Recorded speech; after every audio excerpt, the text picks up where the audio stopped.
opportunity. But who do you like? Rory had his opportunity 2 or 3 years ago. He blew it at the Eisenhower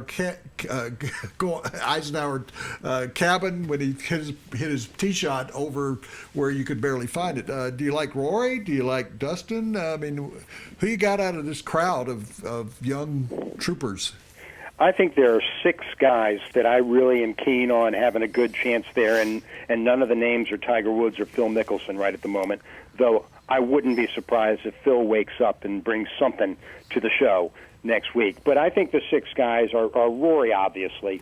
I mean, he knows how to play the course well, but he's never gotten through 4 rounds without having some kind of hiccup along the way, and that one in 2011 was a big hiccup. I mean, we discovered cabins we didn't even know the names of that year. It's the Berkmans and the Peak, if you were interested. But I didn't know them before. But Rory's got to be a favorite. He's got a lot he wants to accomplish with this victory. It would be his 3rd major in a row, and it would be that career slam. And you got to think he wants it pretty badly. But the guys who are going to challenge him, Bubba's going to be a threat there for the foreseeable future, because his game is perfect for that place. And when he putts well, he's going to be tough to beat. Then you've got Adam Scott, won there a couple years ago. Whether or not he uses the long putter or the short putter, we'll find out. If he's back with the long putter for that week, I like his chances again. And you like his caddy's chances. His caddy's won a few times there, too. Well, he's got a new caddy now. Oh, he has? He got rid of Stevie? Stevie Williams is retired, so he's got a new one. So you know, Scott, you and Woody keep talking about Phil Mickelson. I mean, you can make a case just like you can with Tiger that we might have seen him win his last major. I mean, Phil's fallen off the end of the table recently, hasn't he?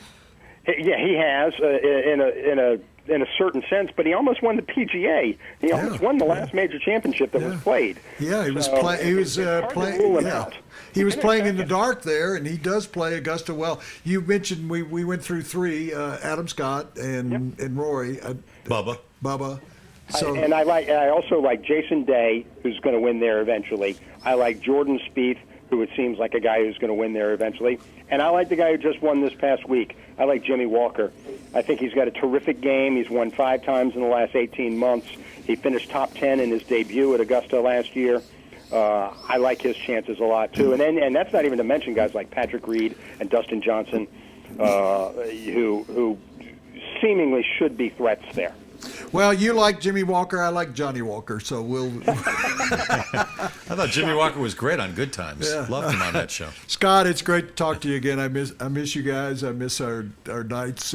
On Friday night, the reason why he likes those 6 guys, he will be involved in a thing on Friday night where the guys kind of pick who's left in the tournament. And kind of a fantasy draft? Yeah, well, long before there was a fantasy draft, there was a pool at Augusta National. Well, Scott, we really appreciate your time, and maybe if it's all right with you, we might give you a call next week as the guys are getting ready to hit.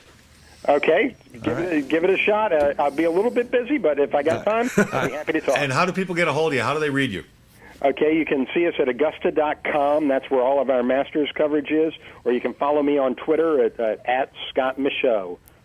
Scott, really appreciate it. We'll talk to you soon. One of the great golf writers in America. Thank you, Scott. Scott Michaux, the Augusta Chronicle.